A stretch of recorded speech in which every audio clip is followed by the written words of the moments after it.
Ľudia si pomáhajú ChatGPT. Ako to vidí ten Bard a vôbec celá... Má to dopady potom na tú organiku? Čo treba spraviť, keď si trošku pomôžeš chatom GPT, aby to stále bolo v poriadku? Oficiálne vyjadrenie Google je, že ako keby texty vytvorené chatom GPT nie sú prekažkou vo indexovaní pre Google. Skúsenosť?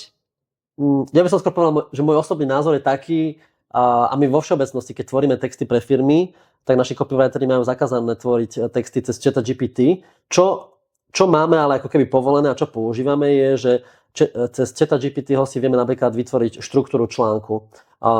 Návrh ako keby tej štruktúry, že o čo to má byť, čo tam by sme nemali zabudnúť v tom texte a potom už to píšeme ručne. Jasné. Čiže možno generovanie ideí, brainstorming, tvorba tej štruktúry OK, ale určite nie, že napíš mi článok o strechách a ja predávam strechy a rovno to tam dám citrovou. Jasné.